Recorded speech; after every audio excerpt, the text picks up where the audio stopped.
Legislation and Veterans Affairs. We have 1, 2, 3, 4, 5, 6 bills this evening.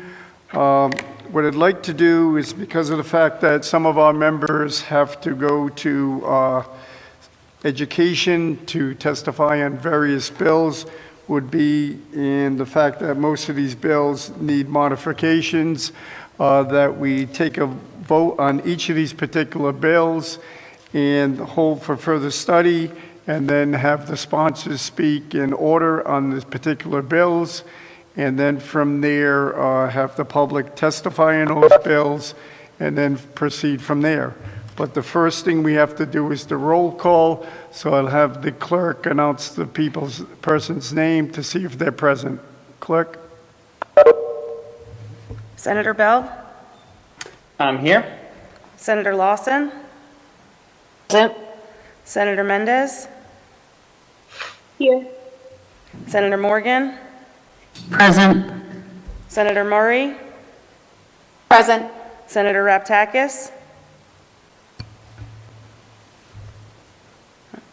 Okay. Senator Seveny? Here. And Senator Felag? Present. Very good. So the first bill that we're going to hold for further study is Bill number 67. Could I have a motion to that effect? Senator Morgan, so moved. And do we have a second? Me seconds. Roll call, clerk. Senator Bell? Aye. Senator Lawson? Aye. Senator Mendez? Aye. Senator Morgan? Yay. Senator Murray? Senator Murray? Yes. Senator Raptakus? Here. Senator Seveny? Yes, okay. Senator Felag? Yes. So then, study, the next bill is Bill 68, renaming the South Kingston Landing, known as Wildlands Pond, to Holly's Landing. Motion to hold for further study. Second, Senator Morgan, second. We have a motion by who? Senator Morgan, second by who? I'll second it. Sorry. Roll call, please, clerk. Senator Bell? Aye. Senator Lawson? Aye. Senator Mendez? Aye. Senator Morgan? Yay. Senator Murray? Yes. Senator Raptakus? Yes. Senator Seveny? Senator Felag? Yes. The next bill to be held for further study, 198 by Senator Raptakus. We have a motion to hold for further study. Do Hold. you have a second? Second. Roll call, please. Senator Bell? Aye. Senator Lawson? Yes. Senator Mendez? Yes. Senator Morgan? Yes. Senator Murray? Yes. Senator Raptakus? Yes. Senator Seveny? Senator Felag? Yes. The next bill is Senate Bill 200, sponsored by myself, relative to the Bronze Star metal plate. Motion to hold, please. So moved. Second. Senator Morgan, second. Roll call, please. Senator Bell? Aye. Senator Lawson? Yes. Senator Mendez? Aye. Senator Morgan? Yes. Senator Murray? Yes. Senator Raptakus? Yes. Senator Seveny? Yes. Senator Felag? Yes. The next bill is Senate Bill 276 by Senator Cohen regarding a special license plate. Motion to hold. So moved, Senator Morgan. Do we have a second? Second. Senator Bell, roll call, please. Senator Bell, Aye. Senator Lawson, Aye. Senator Mendez, Aye. Senator Morgan, Yes. Senator Murray, Yes. Senator Raptakus, Aye. Senator Seveny, Senator Felag. Yes. In the last bill, Senate Bill 320 by Senator Archambault, motion to hold for further study. So moved, Senator Morgan. Do we have a second? Second. All those in favor, clerk, roll call. Senator Bell, Aye. Senator Lawson, Aye. Senator Mendez, Aye. Senator Morgan, Yes. Senator Murray, Yes. Senator Raptakus, Yes. Senator Seveny, Yes. and Senator Felag. Yes. Now we'll get into the body of the bill with the individual senators' sponsors speaking first, and then any of the witnesses we have will be dialing in. The first bill is Bill number 67, designating the Northern Star Choral as the official state choral. Senator Seveny, you have the floor. Mr. Chairman, so this bill is to recognize the scientific research, especially in the area of global warming and the special characteristics of the Northern Star Coral, which is found in our area, amongst others, has had the scientific staff at Roger Williams University has been doing work for years studying this coral, and in order to recognize this work, we'd like to bring forward this bill to designate the Northern Star Coral as Rhode Island's official state coral. And there are some witnesses, Dr. Cody Sharp, who is the leading professor doing this research at Roger Williams University, and the president of the university as well, Yanis Mialis. I think they'd both like to speak. Very good. Thank you very much, sponsor of the bill. We have received correspondence from Janet Coit, the director of DEM. Basically, it states that DEM supports this legislation. These factors make the Northern Star Coral a fine choice to serve as Rhode Island's official state coral. Do we have Professor Sharp online? Professor Sharp, you may proceed.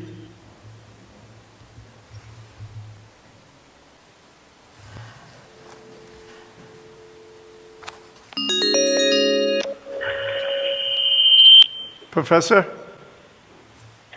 Good evening. Hi, this is Dr. Cody Sharp.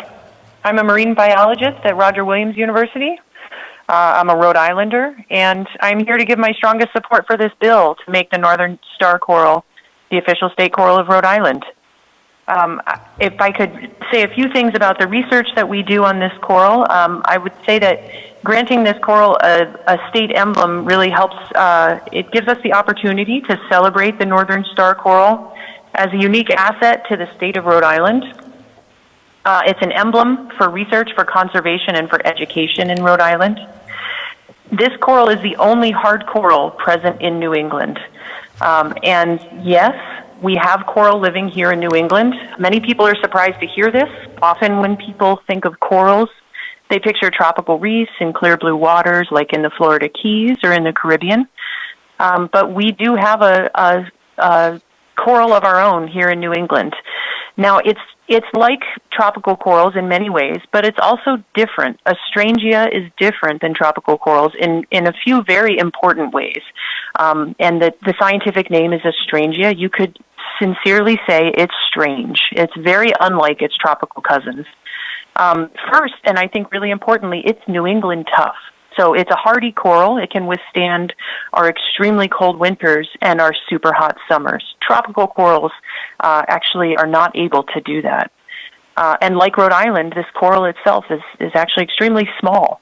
So it's not the large boulder corals or the branching corals of the Caribbean that maybe you've been diving or snorkeling around or seen in films, but rather the colonies of our northern star coral are really tiny. They're about the size of a silver dollar, maybe a saucer, like a coffee cup saucer, but they rarely get much bigger than that.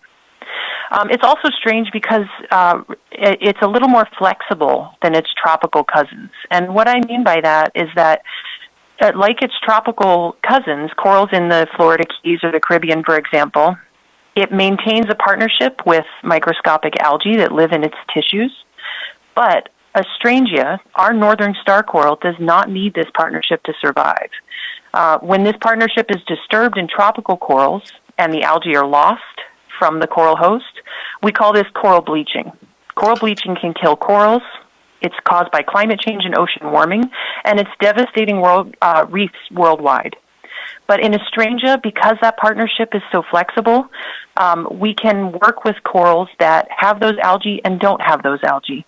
And we can use this northern star coral as a model to tease apart a lot of processes in this partnership. We simply can't do that in tropical corals. So just as we use mice as research models to understand human disease, we can use this unique coral to pinpoint detailed mechanisms that, for example, cause coral bleaching or coral disease. So it has an unusually large range in the U.S., from the Gulf of Mexico all the way up to Buzzards Bay. But the science of this coral is deeply rooted in the state of Rhode Island. I think this is really important, that much of the science that's been done on Astrangia has really been done by Rhode Island scientists. The first known description of it, in fact, in the 1880s, was done here in Castle Hill in Newport. And much of the work, like I said, has been done at University of Rhode Island and at Roger Williams University.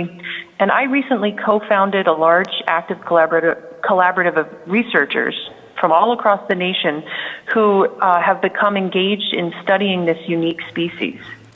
And we've reached a new level of momentum in Astrangia research, and this really builds at an important moment for our oceans.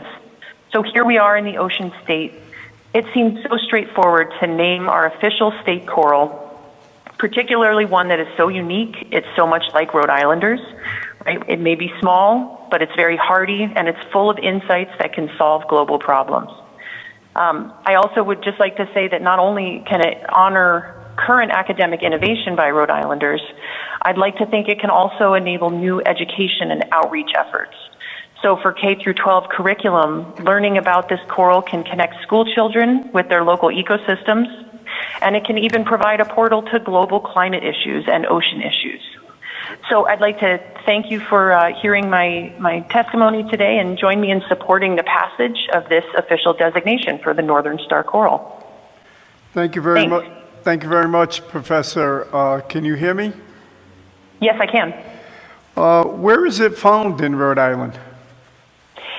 It's actually in a lot of the coastline here all over the state. So it can be in pretty shallow waters. We collect it in areas that are right near the surface, but it also extends down to great depths, down to 90 feet, 100 feet deep. And it's all along the coastline in, for example, down in the South County in Jamestown, but we also have a population here off the coast of Roger Williams University. So it's all along our coastline. All right. Are there any questions by any of the members? Hearing none. Thank you very much, Professor. Next, we have the Roger Williams President, Yanis Malis, to speak on the legislation. Mr. President? Yes. Awesome. We got you online. Okay, terrific. You have the floor. Okay. Good evening. As president of Roger Williams University and a Rhode Islander, I'm here to give testimony in support of making the Northern Star Coral the official state coral of Rhode Island. The naming of a state coral is an opportunity and a tangible statement for our ocean state to show its dedication to our vital ocean and coastal environment. Professor Cody Sharp has been a leading researcher into this interesting coral for many years now, along with colleagues at the University of Rhode Island. As former director of the Boston Museum of Science, I played a key role in getting STEM into K-12 schools. Students' love of the ocean can be a way to introduce them to the sciences and raise awareness of the issues and opportunities in our local ecosystems and climate and ocean literacy to our students. Our university, Roger Williams University, is committed to being a leader in coastal resiliency and research, and our local coral is a critical aspect for our academic research agenda and for our efforts toward protecting our oceans. Now, more than ever, scientists are looking to non-tropical corals as models so that we may learn all we can in order to conserve and protect our quickly disappearing and treasured natural resources. So please join me in supporting the passage and official state designation of the Northern State Coral. Thank you. Thank you very much, Mr. President, and I commend Roger Williams University on their commitment to being a leader in the coastal resiliency, and also the work that your professor has done on this particular issue. I believe it's imperative that we provide that input to our school-age children on the importance of STEM, and this clearly does that. And based on any questions for the President? Mr. Chairman? Senator Raptakus? Yeah, I just want to welcome President Yanis Miaoulis to our committee. I just want to put a face to the telephone call. We met the president, who's been president of Roger Williams for the last 2 years. 2 years ago, you met him in person in the state senate when he took the helm over of the university. He's done an outstanding job at the university, and this is a good piece of legislation sponsored by my colleague, Senator Seveny. Thank you very much for your endorsement, Senator Raptakus. This again will be a bill that we'll probably revisit. So let's move on now to the next bill. The next bill is 68 by Senator Sosnowski. Senator Sosnowski, I see you present. Please endeavor to explain this legislation. Thank you, Mr. Chairman and members of the committee. This bill has been passed by the Senate for 2 years, and last year we didn't take it up because of the COVID shutdown. But what the bill does, it renames the Warden's Pond Landing to Holly Landing. And the reason for this, I introduced the legislation. It was requested by the Holly family because they had donated the land to the state of Rhode Island back in 1953, I believe. And as you may remember, Mr. Chairman, DEM has no objection to the name change. And this year, we do have the town council in South Kingstown did pass a resolution to request that the General Assembly enact the legislation. We had passed it in the Senate for 2 years, and there had been no action in the House. And let's hope this year there will be some positive action in both chambers on this legislation. And I'm here available to answer any questions you may have. Thank you. Any questions of Senator Sosnowski? And again, this was a bill that we've passed the past couple of years. Unfortunately, the COVID shutdown, I believe, kind of put this bill in exile, and so we'll hope to bring this up again.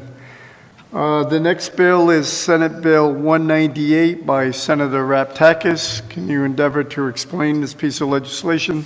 Sure. Thank you, Mr. Chairman. This bill's been in front of our committee for the last 4 years. And again, during COVID last year, we didn't have a chance to hear this bill. And I just want to make a correction. It seems that I did receive a letter from DMV, and they had concerns on the legislation, but I looked at it closely, and there was a typo on page 2, Mr. Chairman, on line 2. It should have been read for only one vehicle, not a plural. that was one of the concerns I had. And then on page 2, on line 27, it should have been vehicle, not vehicles. It should have been just single vehicle.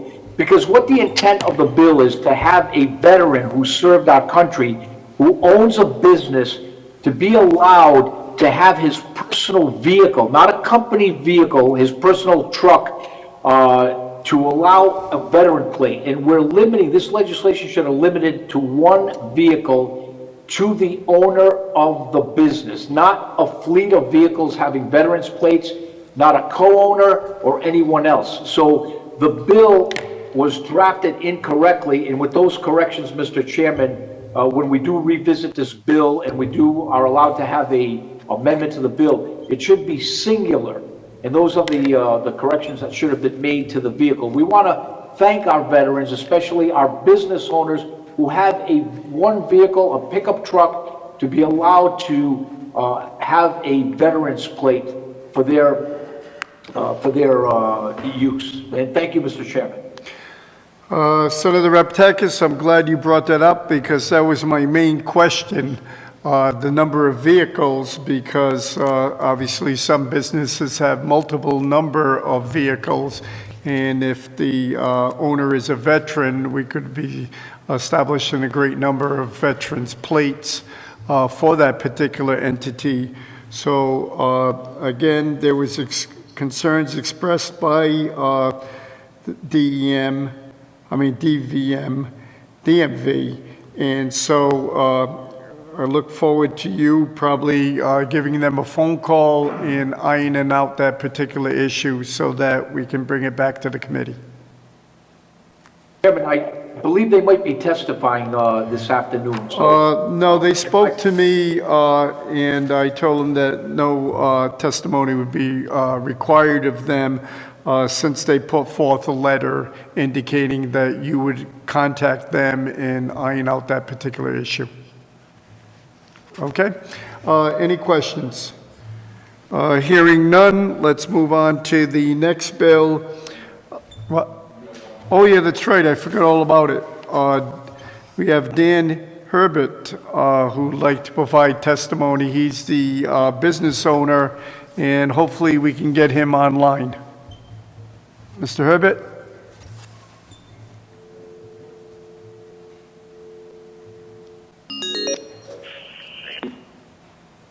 Mr. Herbert? Yes, Mr. Hebert, yep. Okay. How you Excuse doing? me?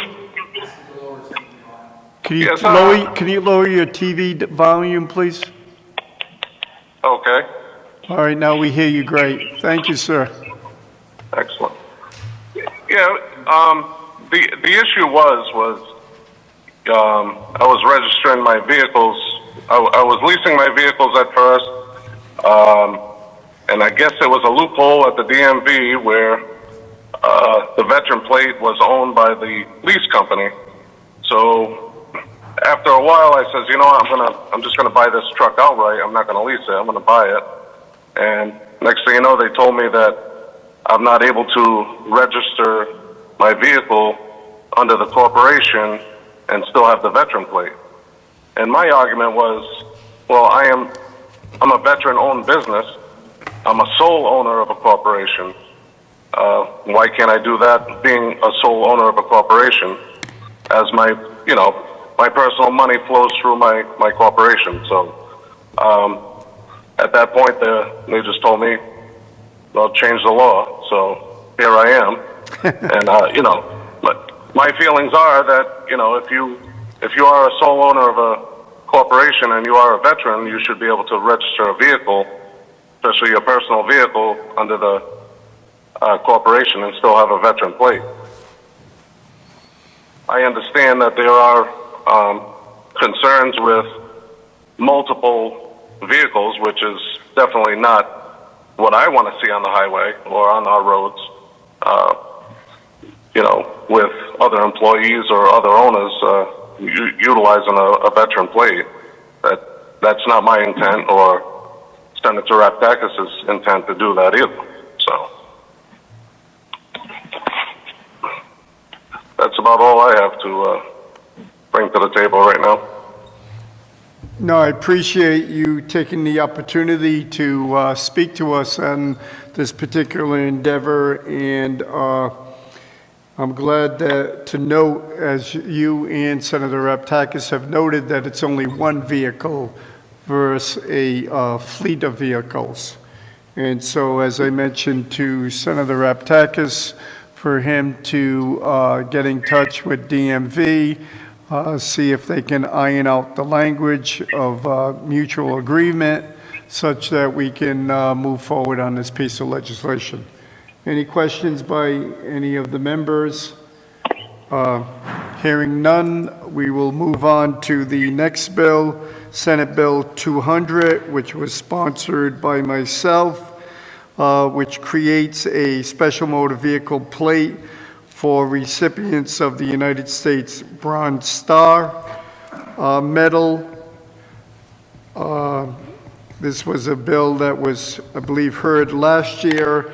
There was concern relative to this piece of legislation that we would try to look at maybe an emblem or something, and we received correspondence from DMV indicating that they expressed some concerns relative to it. They seem to be amenable to looking at some sort of emblem, and when we look at that, we'd probably have to look at researching what other types of license plate or registration vehicle plates deserve, beside not only the Bronze Star, but other types of things, so that an individual may possibly put their Bronze Star emblem on their Purple Heart plate or some other war veteran plate. So again, this is a piece of legislation that would need some review on before we bring it back to the full committee.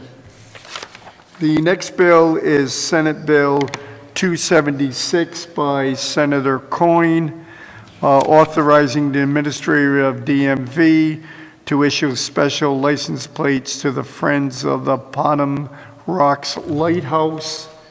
Is Senator Cohen available this evening to testify? I don't see her available. And again, DMV requests an amendment to this so that we have the legislation that's consistent to the other charity plates.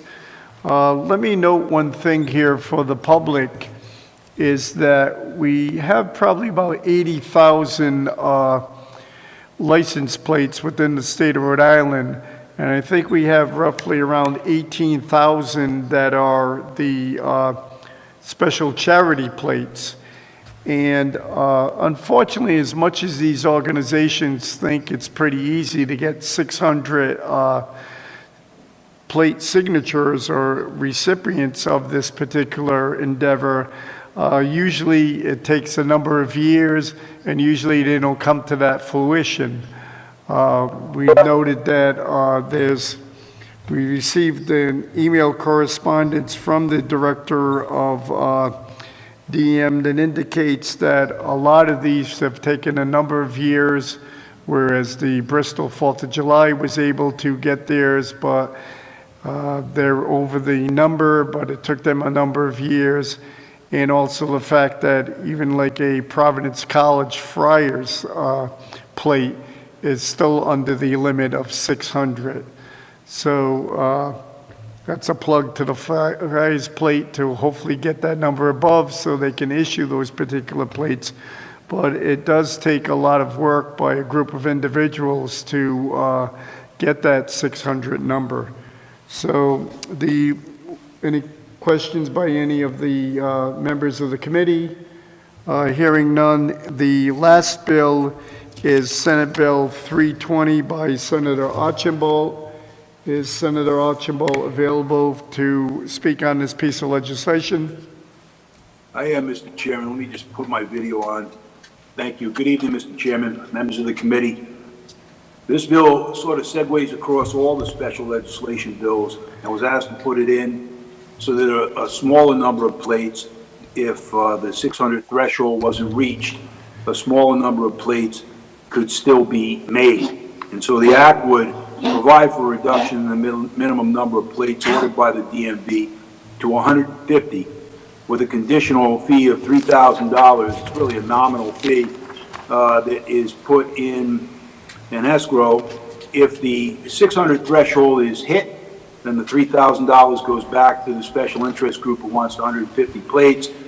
If the threshold isn't hit, then the $3,000 is becomes a fee that's given as a token to the cost. I also talked to Director Craddock earlier in the day, Mr. Chairman, and I understand his concerns that there's a cost that's going to be associated with this too, that's going to be put on the registry of motor vehicles. I think the director may actually be here testifying tonight, but I think that cost is somewhere around $30,000 that would have to be appropriated to the production of these plates. So that's a factor. That's something to be considered. It's a nice gesture to have these special interest plates. There are a lot of people that approach all of us and ask us to put in legislation so that they can get Operation Stand Down, veteran-specific veteran plates, plates that hit home with special interest groups. But there's a cost associated, and that's the real issue here. So maybe it needs a little tweaking, but I put the bill in, and it would apply to everybody's special interest plate. I'm here for any questions you may have. Thank you very much, Senator Archibald. Any questions of the sponsor? As was indicated, DMV has strong concerns relative to this bill. The fact that they are paying $3,000 to decrease the number. They're mentioning that, as you testified, that it takes $30,000, $35,000 and 180 hours of development work for these individual plates. And so that's why they're very concerned about the number being 600. Again, it is a big threshold. It's a big commitment by these organizations to try to attain that particular number. And again, maybe Senator Archibald can work with DM, see if there's any compromise available on this piece of legislation. If not, then we would probably have to wait on this piece of legislation. So are there any other questions of the committee members? Senator Bell. Thank you so much. Since this just has a financial cost, often we want to do all sorts of things that have a small financial cost, and I hate whenever it's, oh, there's a financial cost, so we can't do this. We have money, we are able to invest things. So I'm wondering if this is something that could just be folded into the budget, if there's a fiscal note attached to this to verify what the actual costs are, and if we could just simply appropriate the necessary staffing funding for the DMV, because we do have the power to do that. Yes, we do. And I guess the question now becomes is how many outstanding charitable plates do we currently have that would fall under this piece of legislation that would qualify those individuals? I believe there may be 8 or 10 of them that are still outstanding out there. And so we'd have to figure out what that number is, what the commitment of DMV would be to allow each one of those particular pieces of legislation to move forward. Yeah, Mr. Chairman, if I may. Yep. There also, and Senator Bell raises an interesting point, because if it were to be put in the budget in that manner, maybe it would take the pressure off DMV. They have certain allocations within their own budget that limit their ability to just provide $30,000 for endless special interests. But right now the burden's on them financially. If it were put in the budget so that it were, a special item appropriated just for this purpose, maybe that would take the pressure off. I do know there's momentum on the House side. They want this legislation. So maybe we can figure it out.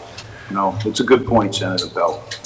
Yeah, and if it comes to that point of being a financial implication, then obviously we would move the bill to finance to provide them with an opportunity to ask questions and proceed forward. Thank you. Any other questions? I have a question, Mr. Chairman. Proceed, Senator Lawson.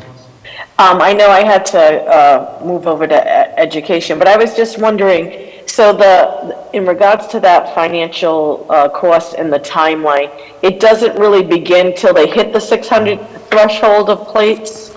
Correct.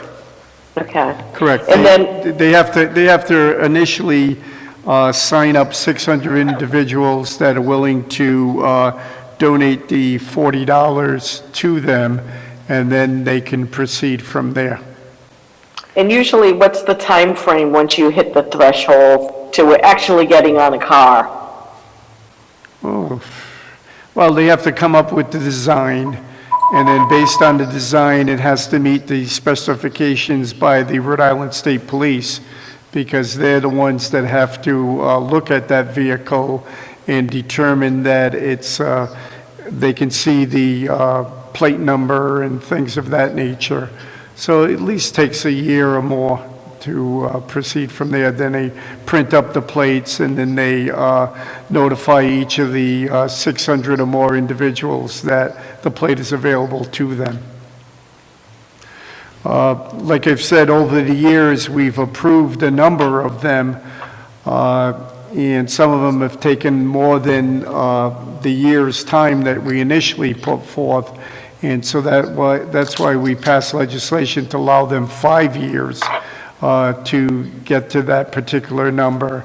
And some of them have even resubmitted their legislation because the 5 years has expired. You think that these would be pretty easy to get to that total, but it does take a major commitment. For instance, I believe the Boston Bruins have been outstanding for a number of years, and they even had a sign-up registration at one of the pre-Bruins games and still wasn't able to get to that number yet. So, Thank you. any other questions? Hearing none, that's the last piece of legislation for this evening. I thank the members for their cooperation and staying online with us. So we have a motion to adjourn. So moved. We have a second. Second. All those in favor indicate by saying aye. Aye. Thank you very much, and we're done for this evening. Thank you.